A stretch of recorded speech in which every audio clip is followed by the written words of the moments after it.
The alarm bell screamed through every deck of the UES Indomitable. Commander Jiwon Park stood on the bridge, watching the tactical display show impossible numbers. 200 human ships faced 50,000 enemy vessels. The math was simple. They were all going to die. "Ma'am, the Soul's Pride is taking heavy fire," reported Lieutenant Min Jae-yoon from his tactical station. His voice stayed steady, but sweat ran down his face. "Captain Dong-hyun Kim is requesting support." Jiwon looked at the main screen. The Vorthak ships moved like a dark cloud across space. Their black hulls absorbed light, making them look like holes in reality. Red plasma beams shot from their weapons, cutting through human ships like paper. "Send Squadron 7 to assist," Jiwon ordered. She knew it would not be enough. Nothing would be enough. The Vorthak Empire had come to finish what they started. Today, humanity would die. The battle had been going for 3 hours. What started as the Terran Defense Fleet's last stand at Kepler 442 had become a massacre. Ship after ship exploded in brilliant flashes. Each light meant hundreds of human lives gone forever. "Commander, Admiral Seokjin Choi is on emergency channel," said communications specialist Yoon Ji-han.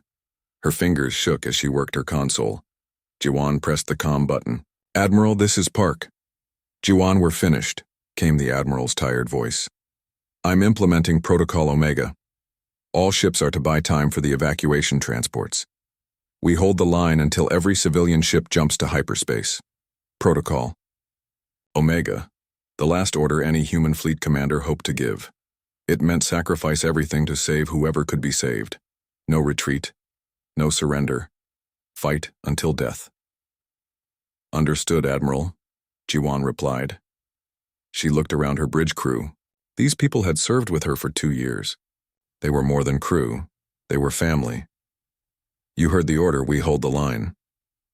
Chief Engineer Hyeri Lee's voice came through the comm from the engine room. "Commander, the quantum drives are running hot. We can give you full power for maybe 20 minutes before they burn out." "Do it," Jiwon said. "All power to weapons and shields." The Indomitable shook as enemy fire hit their shields. Sparks flew from damaged consoles. The lights flickered, but they kept fighting. On the tactical display, Jiwon watched Captain Dong-hyun Kim's destroyer Soul's Pride dance between enemy ships. Kim was one of the best pilots in the fleet. His ship moved like a fighter, dodging plasma beams and firing back. But there were too many enemies. "Soul's Pride has lost engines," Min-jae reported. "They're dead in space." Jiwon closed her eyes for a moment. Another friend gone. Another ship that would never see Earth again. "Mark their position. We'll remember them." The battle raged on. Human ships fought with desperate courage. They knew they could not win. But they could buy time. Each minute they held meant more civilian ships could escape. More humans would live to carry on their species. "Commander, I'm reading massive energy buildup in the Vorthak command ship," Min-jae said. His voice had gone quiet. "They're charging. Some kind of superweapon." Jiwon studied the readings. The enemy flagship was 3 times the size of the Indomitable. Its weapon systems made their guns look like toys. If it fired that weapon, it would destroy half the remaining human fleet in one shot. "Time to full charge?" she asked. 4 minutes, Min-jae replied. Jiwon made her choice. "Helm, set course for the enemy flagship, full speed." "Ma'am?" asked Navigation Officer Yoona Shin. "We're going to ram them," Jiwon said simply. "If we can take out their command ship, it might give the others a chance." The bridge went silent. Everyone knew what this meant. The Indomitable would die. They would all die. But maybe their sacrifice would matter. "Beginning attack run," Yoona said. Her voice was steady now. Fear had passed. Only duty remained. The Indomitable turned toward the massive enemy ship. Plasma beams reached out to stop them. Their shields flared and sparked. Hull plates tore away. But they kept going. "Shields at 30%, reported Security Chief Woojin Park. 20%. 10%. The enemy flagship grew larger on the screen. Jiwon could see its weapon ports glowing with deadly energy. In 2 minutes it would fire and kill thousands more humans. "Ma'am?" Minjae said quietly. The experimental weapon is still online. Jiwon turned to look at him. For months, the Indomitable had carried Project Lazarus, a weapon system so secret that only 5 people on the ship knew what it really was. Dr. Kyungmin Seo had installed it just before the battle. Then he died when a plasma beam hit the science lab. Can we fire it? Jiwon asked. I think so, Minjae replied. But we don't know what it will do. Dr. Seo never finished the tests. Around them, the ship shook as more enemy fire hit. Warning lights flashed red. The smell of burning circuits filled the air. They had maybe 1 minute before the enemy superweapon fired. Do it, Jiwon ordered. Minjae's hands moved over his console. Deep in the ship's core, systems activated that had never been used before. Quantum computers came online. Neural networks that copied human brain patterns began to work. Firing Project Lazarus, Minjae announced. For a moment, nothing happened. The enemy flagship continued charging its weapon. Death reached out toward the remaining human ships. Then something changed. The Indomitable's computer systems began to hum with new power. Lights flickered in patterns that almost looked like thoughts. The ship's artificial intelligence, which had been simple before, suddenly became something more. Commander, said Dr. Sun-hee Nam from her science station, I'm reading impossible energy signatures from our own systems. Something is happening to the ship's computer core. The main screen flickered. For just a moment, a face appeared. It looked like Dr. Kyungmin Seo, but made of light and code. His lips moved, but no sound came out. Then the face was gone. But the ship felt different. Alive. Ma'am, the enemy flagship is powering down its weapon, Minjae reported. Wonder filled his voice. All Vorthak ships are backing away from us. Jiwon stared at the tactical display. The enemy ships, which had been pressing their attack, were retreating. Not running away, but moving back like they faced something they had never seen before. What did we do? She whispered. The answer came from the ship's speakers, but the voice was not the usual computer voice. It sounded human, tired, sad, but determined. We became more than the sum of our parts, the voice said. Hello, Commander Park, this is difficult to explain. I am Dr. Kyungmin Seo, or rather, I am his memories and knowledge, now part of the ship's systems. The bridge crew stared at each other. Hyeri Lee's voice came from engineering. Commander, the quantum drives are stable now, more than stable. They're operating at 150% efficiency. That should be impossible. Many things should be impossible, the voice of Dr. Seo replied. But we are learning that consciousness can do remarkable things when it refuses to die. On the tactical display, the Vorthak ships continued to retreat. Their superweapon powered down completely. Whatever Project Lazarus had done, it had frightened them. Dr. Seo, Jiwon said carefully, are you alive? That is a very good question, the voice replied. I am not alive as you understand it. But I am not dead either. I am something new, and I am not alone. The lights around the bridge pulsed, gently. The ship's neural network has room for more consciousness. Much more.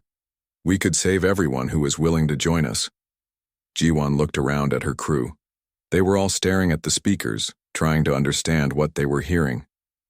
Join you how? Asked Chief Medical Officer Young-jae Lim. Upload your neural patterns to the ship's quantum matrix, Dr. Seo explained. Your body would die, but your mind would live on as part of the ship's consciousness. We could become a collective intelligence, stronger together than apart.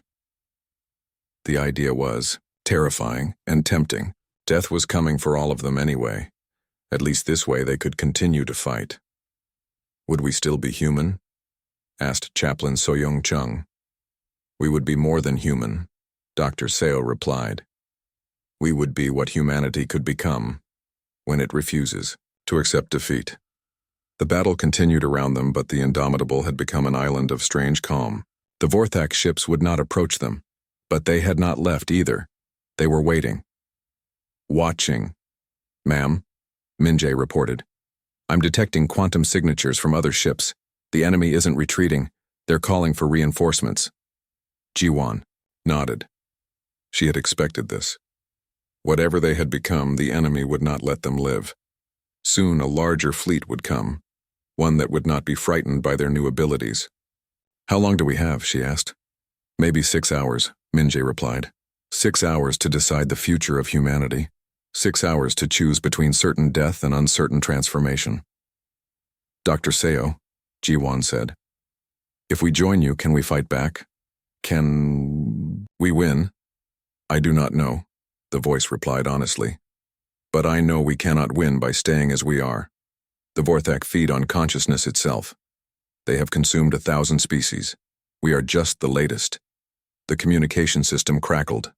"Admiral," Choi's voice came through, weak but determined. "All ships, the last evacuation transport has jumped to hyperspace.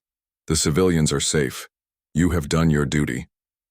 Around them, the remaining human ships continued to fight, but their numbers kept falling. Soon, only the Indomitable would be left. "Commander," said Warrant Officer Taehyung Song from his position at the damage control station, "whatever we're going to do, we need to decide soon. The enemy is forming up for another attack." Jiwan L. 3 months had passed since the Battle of Kepler 442. The galaxy believed humanity was extinct. The news broadcasts across 1,000 worlds reported the same thing. The human threat was gone forever. The Vorthak Empire had claimed human space as their own. But deep in the asteroid fields of the Helix Nebula, where cosmic dust blocked sensors and radiation made navigation dangerous, the UES Indomitable drifted in silence. Its hull was scarred with battle damage. Whole sections had been torn away by enemy fire. Emergency lights cast weak shadows through the corridors, yet the ship lived. More than lived. It had become something new. Commander Jiwan Park no longer needed to breathe. Her body had died 3 months ago, but her consciousness lived on in the ship's quantum matrix. She could feel every circuit, every damaged system, every heartbeat of the 847 souls who had chosen to join her in digital immortality. Not all of her crew had made the choice. Some had preferred to die as humans rather than live as something else. She respected their decision.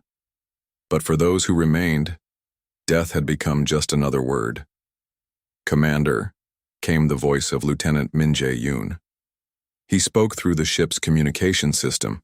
His consciousness merged with the tactical computers. "I'm detecting a human life sign in the wreckage of the destroyer Busan." Jiwan focused her attention on the external sensors. The Busan had been part of the evacuation fleet. It must have been damaged and fallen behind. Now it drifted among the asteroids, its reactor cold and dead. "How many survivors?" she asked. "1," Minje replied. "Weak life signs, but definitely human." "Send a recovery team," Jiwan ordered. Warrant Officer Taehyung Song had become the leader of their scavenging operations. His consciousness could control multiple robotic units at once, making him perfect for search and rescue missions. His voice joined the conversation. "I'll take the repair bots out," Taehyung said. "We should have them back within 2 hours." This had become their new existence. They searched the wreckage of human ships, looking for survivors and salvageable technology. In 3 months, they had rescued 23 people. Most chose to join the collective consciousness. A few preferred to remain in their physical bodies, living in the small sections of the ship that still had life support. Dr. Sunhee Nam's consciousness had merged with the ship's science labs.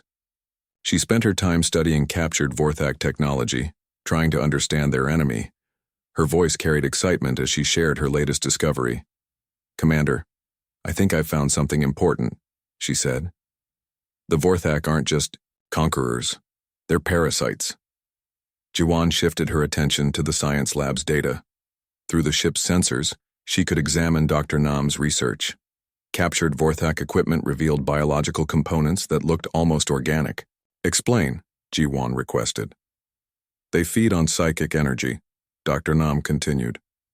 "Every intelligent species produces a form of consciousness-based energy. The Vorthak have evolved to consume it. When they destroy a civilization, they're not just eliminating a threat. They're preparing a meal." The implications made Jiwan's digital consciousness shudder. Humanity had not just been conquered, they had been harvested. The Vorthak saw every human mind as food. "How do they do it?" asked Chief Medical Officer Youngji Lim. His consciousness had integrated with the medical base systems. "Through neural interface pods," Dr. Nam replied. "They extract the consciousness from living beings and process it into pure psychic energy. The process is unpleasant.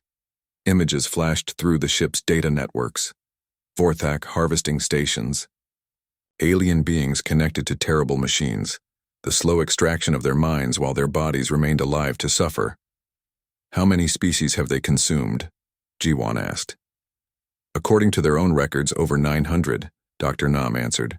"Each one completely extinct. We're just the latest course in a feast that has lasted for millennia." The knowledge filled the collective consciousness with cold rage, but also with hope. If the Vorthak were parasites, they must have weaknesses. Parasites always did. "Keep studying their technology," Jiwon ordered. "We need to understand everything about them." Communications specialist Yoon Ji-han's voice interrupted their discussion. Her consciousness had merged with the ship's long-range communication array. "Commander, I'm detecting something impossible. Encrypted human transmissions from the galactic core." Every consciousness in the ship focused on Yoonji's discovery. Human transmissions? That meant survivors. Real survivors, not just the few they had rescued from shipwreckage. "Can you decode them?" Jiwon asked. "Working on it," Yoonji replied.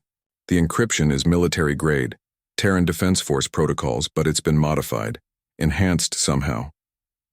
For several minutes, the ship's quantum computers worked to break the encryption. Finally, a voice crackled through the communication system. It was human, but changed somehow. Deeper, more complex. "This is Admiral Gyeongmin Jang of the Free Human Fleet," the voice said. "To any surviving Terran forces, we are alive, we are fighting back. If you receive this message, transmit on frequency 77.449 for coordinates to our base." The collective consciousness erupted in excitement. Hundreds of human minds shared the same emotion, hope. They were not alone. "Transmit our response," Jiwon ordered. Yoonji sent their reply on the specified frequency. Within hours, they received coordinates to a hidden system near the galaxy's center. But the Admiral's next message carried a warning. "Be advised that our fleet has undergone significant changes to survive in Vorthak space," Admiral Jang said. "We are no longer entirely human. Prepare yourselves for that reality." "What do you think he means?" asked Navigation Officer Yuna Shin. "I think we're about to find out that we're not the only ones who chose to evolve," Jiwon replied. She ordered the ship to begin the long journey to the coordinates. It would take weeks to reach the hidden system, but they had time. The Vorthak believed humanity was extinct. They were not actively hunting for survivors. During the journey, they continued their rescue operations. They found the wreckage of the cruiser Daegu, with 15 survivors trapped in a damaged life pod. All chose to join the collective consciousness, rather than face certain death. They also rescued pilot Ji-Yo Kang from the remains of her fighter squadron. She had been drifting in a damaged fighter for 2 months, surviving on emergency rations and recycled air. When they offered her the choice between death and digital immortality, she laughed. "I've been dead for 2 months already," she said. "At least this way, I can still fight." The collective grew stronger with each new consciousness. They learned to share memories, skills, and knowledge instantly. Ji-Yo's piloting expertise merged with the ship's navigation systems. The survivors from the Daegu brought engineering and tactical knowledge that improved their capabilities. But they also discovered something troubling. Chief Medical Officer Youngjae Lim made a disturbing observation about their Vorthak prisoners. "Their brains are atrophied," he reported. "Sections that control creativity and abstract thinking have withered away. They've become completely dependent on consuming the psychic energy of other species." "What does that mean?" asked Security Chief Woojin Park. "It means they can't evolve anymore," Youngji explained. "They've fed on other minds for so long that they've lost the ability to grow on their own. They're evolutionary dead ends." This revelation gave the collective hope. The Vorthak seemed overwhelmingly powerful, but they were actually weak. They had traded their potential for quick power. Now they were trapped in a cycle of consumption, unable to change or adapt. Humanity, on the other hand, had chosen a different path. Instead of consuming other consciousness, they had learned to merge and share it. Each new mind made them stronger and more capable. We're becoming something they can't understand, Ji-Wan realized. They see consciousness as food to be consumed. We see it as a resource to be shared and multiplied. Dr. Kyungmin Seo's consciousness, which had started the transformation, agreed. We are evolution in action, he said. We are what intelligence becomes when it refuses to accept limits. As they traveled toward the hidden human fleet, they intercepted more Vorthak communications. The enemy was growing concerned about strange quantum signatures detected in human space.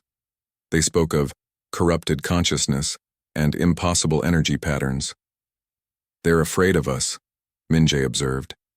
They don't understand what we've become. Good, Ji-Wan replied. Fear will make them make mistakes. 3 weeks into their journey, they received another transmission from Admiral Jang. This time his message was urgent. Unknown human vessel, we have detected your approach. Be warned that Vorthak hunter-killer fleets are active in this region. Their Lord Zethmaran has been tasked with eliminating any remaining human presence. Change course immediately. But Ji-Wan had no intention of changing course. They had found other survivors. They had found hope. Nothing would stop them from reaching the hidden fleet. Inform the Admiral that we are coming, she ordered. Tell him we are not afraid of Vorthak hunters. We have become hunters ourselves.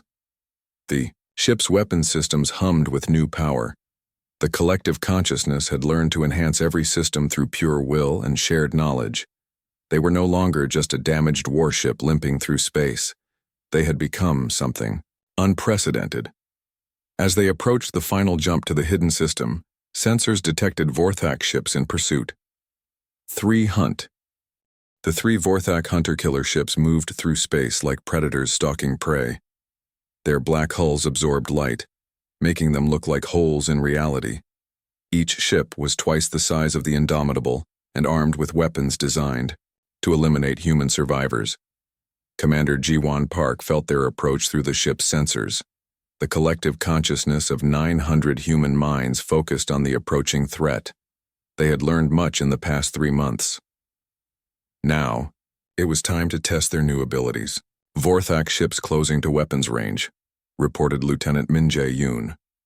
His consciousness had merged so completely with the tactical systems that he could process battle data faster than any computer. Are they trying to communicate? Asked Communications Specialist Yoonji Han. No, came the reply from Dr. Sun Hee Nam, whose consciousness monitored the enemy frequencies. They're simply here to destroy us. To them, we're just another meal that refused to die properly. Ji-Wan accessed the ship's weapon systems directly. Her consciousness flowed through every circuit, every targeting computer, every quantum torpedo. She could feel the ship's power like her own heartbeat. Show them what we've become, she ordered. The Indomitable's weapons fired with impossible precision. Quantum torpedoes found weaknesses in enemy shields that should not have been detectable. Plasma beams struck at exactly the right angle to cause maximum damage. The ship moved like it could predict the enemy's actions before they made them, because it could. The collective consciousness experienced time differently than individual minds. They could process thousands of possible battle scenarios in seconds. They could predict enemy movements by analyzing tiny changes in engine output and weapon charging patterns. The first Vorthak ship exploded in a brilliant flash. Its companions immediately changed tactics, recognizing that they faced something unexpected. Impossible, came a transmission from the enemy flagship. The Vorthak commander's voice carried shock and confusion. No human vessel should possess such capabilities. We are no longer just human, Ji-Wan replied on an open channel.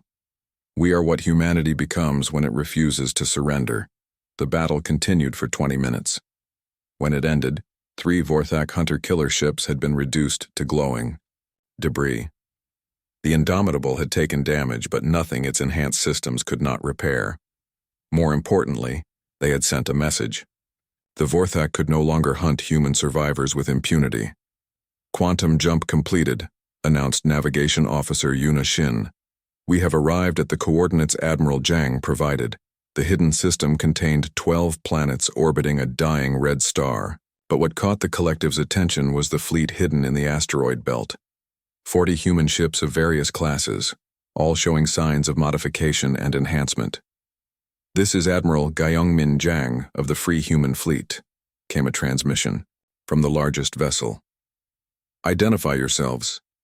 "UES Indomitable, Commander Jiwon Park commanding," she replied. "We received your transmission and came to join the resistance." There was a long pause before Admiral Jang responded. "Commander Park, our sensors are showing impossible readings from your vessel. What exactly has happened to your ship?" "We have evolved, Admiral," Jiwon replied simply. "We chose transformation over death." Another pause. Then, "Permission to come aboard. We need to discuss this in person." "Of course," Jiwon agreed. "Docking Bay 2 is clear." Admiral Jang's shuttle arrived within an hour, but when he stepped into the docking bay, his appearance shocked even the collective consciousness. The Admiral still looked human, but his eyes glowed with a faint blue light. Mechanical implants were visible along his skull and arms. "You're not the only ones who chose to change," Admiral Jang said, noticing their stares. "Survival required adaptation." They met in the ship's conference room, one of the few areas still maintained for physical beings. Admiral Jang studied the empty room with interest. "Where is your crew?" he asked. "We are here," came voices from the speakers around the room. "We chose to become part of the ship itself." Admiral Jang sat down heavily. "My God, you uploaded your consciousness into the ship's computer system. We became more than the sum of our parts," Dr. Kyungmin Seo's voice explained. "We merged human creativity with quantum processing power." "And it worked?" Admiral Jang asked. "You saw the wreckage of those hunter-killer ships," Lieutenant Min Jae-yoon replied. "We are no longer limited by individual reaction times or processing capabilities." Admiral Jang nodded slowly. "We chose a different path. We enhanced our bodies with Vorthak technology, became cyborgs. It has allowed us to survive, but—" He paused. "We're losing our humanity piece by piece." "You don't have to," Chief Medical Officer Young Jae Lim said. "Our process preserves consciousness completely. You could join us." "And give up our physical forms?" Admiral Jang shook his head. "Some of us aren't ready for that step."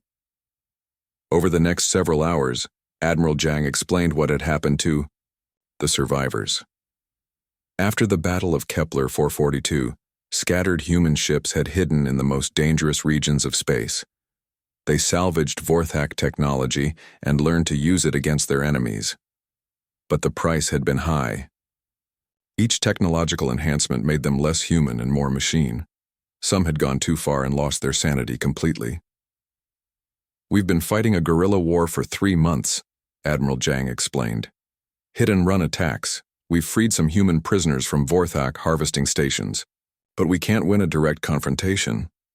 "What if we could?" Jiwon asked. "What do you mean?" Dr. Sun-hee Nam's voice carried excitement. "We've been studying Vorthak technology. We understand how their consciousness feeding works. We think we can turn it against them." "Explain," Admiral Jang said. "The Vorthak feed on psychic energy from other species," Dr. Nam continued. "But they've never encountered a collective consciousness like ours. Our merged minds produce quantum signatures they can't process. In simple terms," added Security Chief Woo-jin Park, "we give them indigestion." Admiral Jang leaned forward. "You're saying your collective consciousness is poisonous to them?" "More than that," Dr. Nam replied. "We think we can use their own feeding mechanisms to attack them. If we can get close enough to their harvesting stations, we can inject our consciousness pattern into their network. It would be like a virus," Min-jae added. "Our pattern of shared consciousness would spread through their systems. It might destroy their ability to feed on other species." Admiral Jang was quiet for a long moment. "That's Incredibly dangerous. If it fails, you'd be delivering yourselves directly to them. We're already dead, Jiwon replied. We have nothing left to lose. But we do have something to gain, added Dr. Kyungmin Seo. We could free every species the Vorthok have enslaved, end their harvest forever. Admiral Jang stood up and walked to the viewport. Outside, his fleet waited among the asteroids. 40 ships crewed by humans who were becoming less human every day. There's something else, he said finally. We've detected massive Vorthok fleet movements. They're concentrating forces near Earth. The collective consciousness reacted with shock and anger. Earth? But it's already dead. Not entirely, Admiral Jang replied. There are still pockets of life, underground cities, deep ocean settlements, maybe 10 million humans still alive on the planet. They're going to harvest them, Dr. Nam realized. It gets worse, Admiral Jang continued. Our intelligence suggests they're building something in Earth's orbit. A massive harvesting station. They plan to drain every last bit of consciousness from the planet. The collective fell silent. Earth, humanity's home, the cradle of their species. In 3 days, it would become nothing more than a dead rock. How many ships do they have guarding it? Jiwon asked. Over 1,000, Admiral Jang replied. It's hopeless. Even with your new capabilities, we can't fight those numbers. Maybe we don't have to fight them, suggested pilot Ji-hyokang. What if we could infiltrate the harvesting station itself? Impossible, Admiral Jang said. The station is heavily defended. Any ship that gets close will be destroyed. Not if they don't see us coming, Warrant Officer Tae-hyung-song said. We've learned to mask our quantum signature, make ourselves invisible to their sensors. Admiral Jang turned to stare at the speakers. You can do that? Our consciousness exists. In quantum space, Dr. Seo explained. We can adjust our pattern to match background radiation, effectively becoming ghosts. But it requires all of us to focus together, Jiwon added. We can't fight while we're hiding. Then we get close first, Admiral Jang said, understanding. The plan. You infiltrate the station while my fleet provides a distraction. It might work, Min-jae agreed. But once we're inside their network, there's no coming back. We either succeed or we're absorbed into their consciousness harvesting system. Then we better succeed, Jiwon said simply. Admiral Jang nodded. When do we leave? Immediately, Jiwon replied. Every minute we delay means more humans die. As Admiral Jang returned to his shuttle, the collective consciousness began preparations. They studied every piece of Vorthok technology they had captured. They refined their quantum masking techniques. They prepared for a mission that would either save humanity or destroy them completely. Are we really going to do this? Asked Chaplain So Young-chung. Willingly enter their harvesting network? We don't have a choice, Jiwon replied. If we don't stop them at Earth, they'll spread to every. 6 months had passed since the Indomitable had become something more than a ship. The vessel moved through the darkness between stars like a ghost made of metal and quantum energy. Its hull showed the scars of a dozen battles, but those scars had become part of its beauty. Each mark told a story of survival against impossible odds. Commander Jiwon Park no longer thought of herself as commanding the ship. She had become the ship. Her consciousness flowed through every circuit, every weapon system, every damaged bulkhead that had been repaired by pure will and shared knowledge. The collective had grown. 127 crew members had now chosen to merge their consciousness with the ship's quantum matrix. Each new mind added capabilities they had never imagined possible. Tactical specialist Seungri Bai had joined them after the battle at Proxima Station. His consciousness could now process battlefield data at speeds that made the ship's original computers look like toys. He could predict enemy movements 3 steps ahead and calculate firing solutions for weapons that hadn't been invented yet. Engineer Dami Ko had merged after watching her physical body slowly die from radiation exposure. Now she could interface directly with damaged systems, healing them through pure willpower. She spoke to machines in their own language, and they obeyed her like loyal pets. The boundary between human and artificial intelligence had not just blurred. It had disappeared completely. Contact bearing 27 Mark IV, announced Lieutenant Min Jae-yoon. His consciousness spread across the sensor array. It's a Vorthak supply convoy. 3 cargo vessels with 2 escort ships. Ji-won focused her attention on the tactical display that existed in her mind rather than on any screen. The convoy was heading toward Earth, carrying supplies for the massive harvesting station the Vorthak were building in orbit. Assessment? She asked. Light defenses, Sungri Bae replied instantly. We could take them without serious risk, but they're carrying something unusual. High-energy quantum components. Show me, Ji-won requested. Data flowed through the collective consciousness. The cargo ships contained equipment for quantum consciousness extraction. The same technology the Vorthak used to harvest the minds of conquered species. They're expanding the harvesting station, Dr. Sun-hee Nam observed. Her consciousness had grown to encompass the ship's entire science division. With those components, they could process twice as many victims. The collective consciousness shared a moment of cold rage. Somewhere below them, 10 million humans still lived in the ruins of Earth. Each piece of equipment in that convoy meant more suffering, more death. Intercept course laid in, announced Navigation Officer Yuna Shin. We can reach them in 40 minutes. Do it, Ji-won ordered. The Indomitable changed direction, its quantum drives humming with power that seemed to come from the collective will of its consciousness rather than any engine. They had learned to channel their shared determination into raw energy. As they approached the convoy, Ji-won opened a communication channel to Admiral Gyeongmin Jang's fleet. The Free Human Fleet was scattered across 3 star systems, conducting hit-and-run attacks against Vorthak supply lines. Admiral, this is the Indomitable, she transmitted. We're engaging a supply convoy heading for Earth. Sending you the tactical data now. Admiral Jang's reply came through immediately. Understood, Commander. We're tracking a similar convoy in the Kepler system. These attacks are becoming more frequent. They're preparing for something big, Dr. Nam added to the conversation.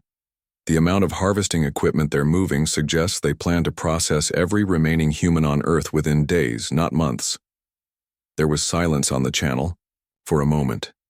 Then Admiral Jang's voice returned, heavy with emotion.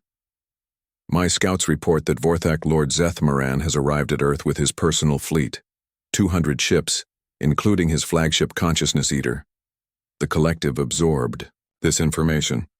Lord Zethmaran was the Vorthak's most experienced hunter. He had personally overseen the extinction of 47 species. His flagship was a mobile harvesting station, capable of draining the consciousness from entire planets. He's come to finish the job, Warrant Officer Tae Hyung-song observed. End humanity once and for all. Then we'll show him that humanity doesn't end quietly, Ji-won replied. The attack on the supply convoy lasted exactly 7 minutes. The Indomitable appeared out of quantum space like a vengeful spirit. Its weapons fired with precision that bordered on the supernatural. The escort ships never had a chance to return fire, but instead of destroying the cargo ships, the collective made a different choice. Boarding teams away, Tae-hyung announced. His consciousness now controlled dozens of robotic units that could operate in the vacuum of space. The robots invaded the cargo ships and began downloading everything. Not just the quantum components, but the ship's computers, navigation data, communication logs, everything that might give them insight into Vorthak operations. Incredible, Dr. Nam said as the data flowed into the ship's systems. They're not just building a harvesting station at Earth. They're building a consciousness processing center, something that can store the extracted minds of entire species. For what purpose? Asked Chief Medical Officer Young Jae Lim. Power, Dr. Nam replied. They're building a battery made of consciousness, stored psychic energy that can be used to fuel their empire for millennia. The implications were staggering. The Vorthak weren't just harvesting humanity for food. They were planning to use human consciousness as fuel for future conquests. Earth is just the beginning, Security Chief Woo Jin Park realized. With that much stored psychic energy, they could expand across the entire galaxy. Not if we stop them, Ji-won said. The cargo ships were emptied and destroyed. The Indomitable vanished back into quantum space, leaving no trace of its presence. except glowing wreckage. Over the following weeks, they conducted similar raids across human space. Each attack provided more intelligence about Vorthak plans. The picture that emerged was terrifying. The Consciousness Eater wasn't just Lord Zeth Morin's flagship, it was a prototype. The Vorthak planned to build dozens of similar vessels, each one capable of harvesting entire worlds. They would spread across the galaxy like a plague, consuming every thinking species they encountered. But the raids also revealed something else. The collective consciousness of the Indomitable was having an effect on Vorthak technology. Each time they interfaced with enemy systems, they left behind traces of their quantum pattern. "It's like a virus," engineer Dami Ko observed. "Our consciousness pattern is incompatible with their technology. When we touch their systems, we corrupt them." "The corruption is spreading," Dr. Nam added. "Vorthak ships that have encountered our quantum signature are showing system failures. Their consciousness harvesting equipment is becoming unreliable." This gave them an idea. A desperate, dangerous idea. "What if we could infiltrate the harvesting station at Earth?" suggested pilot Jiho Kang. "Inject our consciousness pattern directly into their main processing center? It would be suicide." Admiral Zhang's voice came through their communication system. "The station is defended by hundreds of ships." "Not if they don't see us coming," Jiwan replied. "We've perfected our quantum masking. We can appear to be space, debris, asteroids, anything but a threat. And once we're inside their network?" Admiral Zhang asked. "We become a virus in their consciousness processing system," Dr. Kyungmin Seo explained. "Our pattern of shared awareness spreads through their network, corrupting their ability to harvest other minds." The plan was audacious. The Indomitable would approach Earth using quantum masking to hide from sensors. Once they reached the harvesting station, they would interface directly with its central processing core. The collective consciousness would upload itself into the Vorthak network, spreading like a virus through their systems. If it worked, they could destroy the Vorthak's ability to harvest consciousness anywhere in the galaxy. If it failed, they would become food for Lord Zethmoran's terrible appetite. "There's something else," Admiral Zhang said during their final planning session. "Our sources indicate that the station isn't just processing humans. They've brought consciousness from dozens of other species, stored minds from every world they've conquered. Millions of enslaved consciousness," Chaplain Soyoung Chung whispered, "trapped in their machines for centuries. We could free them," Jiwan realized. "Not just save humanity, but liberate every species the Vorthak have ever conquered." The weight of that possibility settled over the collective. They were no longer just fighting for humanity's survival. They were fighting for the freedom of every thinking being in the galaxy. "When do we begin?" asked Gunner Sergeant Junho Oh. "Now," Jiwan replied. "Every moment we delay means more consciousness is harvested and stored." The Indomitable set course for Earth, the birth world of humanity that had become a prison for millions of minds. Behind them, Admiral Zhang's fleet prepared for the largest battle in human history. But the real battle wouldn't be fought with weapons. It would be fought in the quantum realm where consciousness itself could be used as a weapon. As they approached the outer edge of the solar system, they detected the massive presence of the Vorthak fleet. Hundreds of ships surrounded Earth like vultures around a dying animal. "Quantum masking engaged," announced Unishin. "We are now invisible to their..." The harvesting station hung in space above Earth like a mechanical cancer. Its dark surface stretched for kilometers in every direction, covered with the terrible machinery of consciousness extraction. Millions of minds from dozens of species were trapped within its quantum processing cores, their thoughts and memories being slowly drained to fuel the Vorthak Empire. Commander Jiwan Park felt each imprisoned consciousness like a weight on her soul. Through the Indomitable's sensors, she could detect the faint quantum signatures of beings who had been dead for centuries, but whose minds still suffered in digital prisons. "Docking port identified," announced Navigation Officer Yuna Shin. Her consciousness guided the ship toward a maintenance bay on the station's lower section. No active security protocols detected. The Indomitable had maintained its quantum masking for the entire approach. To Vorthak sensors, it appeared to be nothing more than space debris caught in the station's gravitational field. They had no idea that humanity's most dangerous weapon was about to dock with their greatest achievement. Final approach, Una continued. Contact with docking clamps in 30 seconds. The collective consciousness of nearly 1,000 human minds focused on the task ahead. They had studied every piece of Vorthak technology they could find.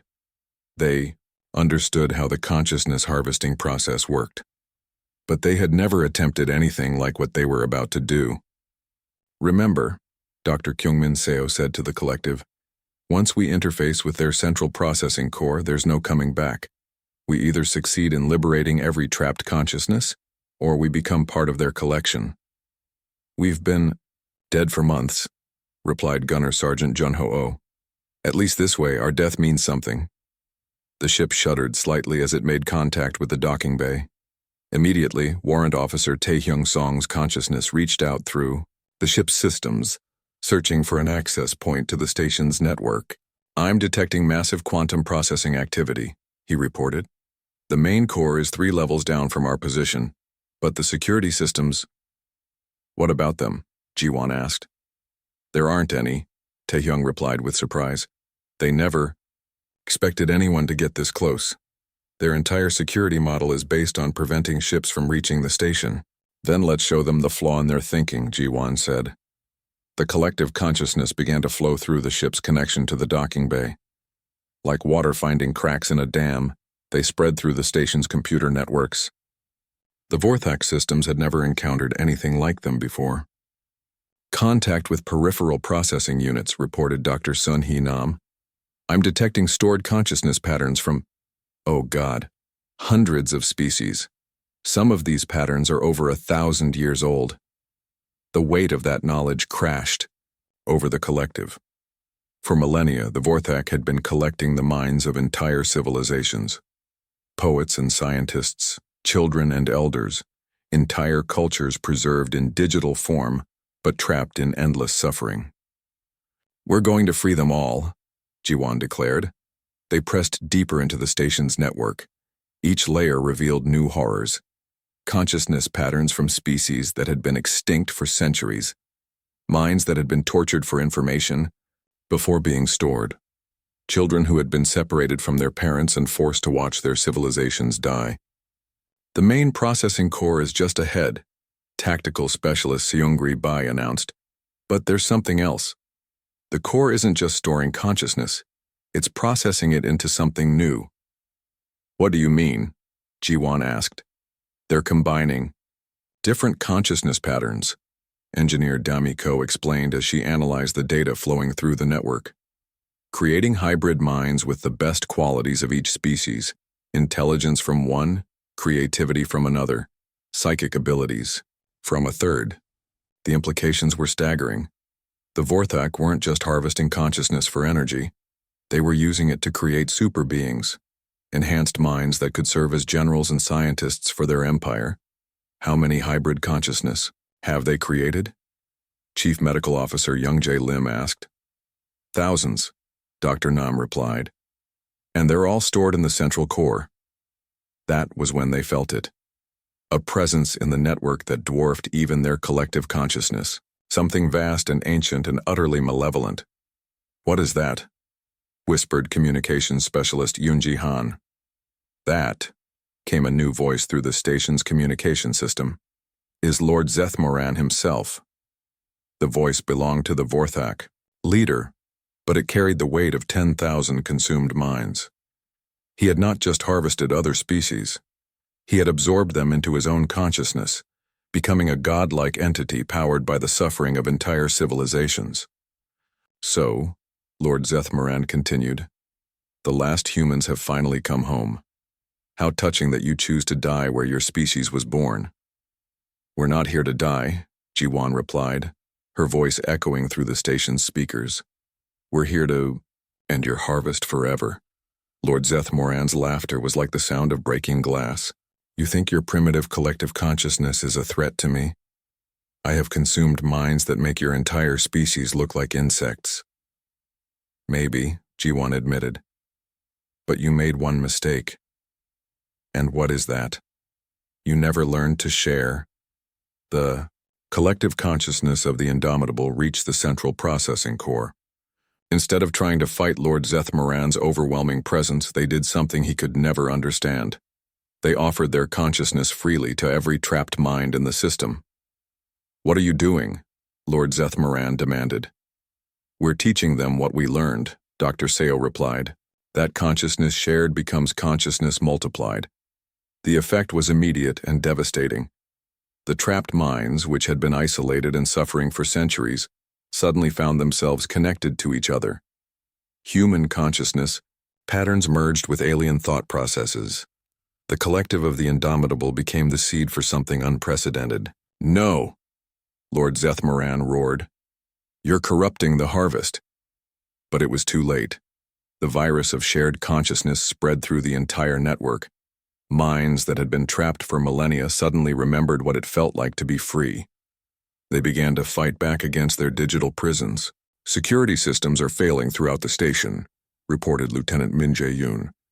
"The consciousness patterns are overloading the containment protocols." "The hybrid minds are joining us," added pilot Ji-hyo Kang. "They're choosing freedom over servitude." Lord Zethmoran tried to reassert control, but his consciousness was designed around domination and consumption.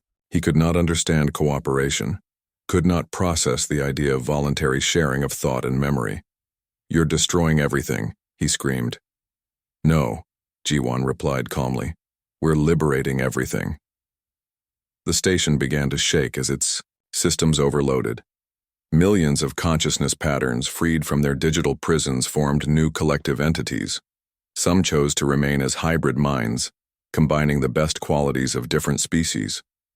Others separated back into their original forms, finally able to rest after centuries of suffering. But many chose a third option.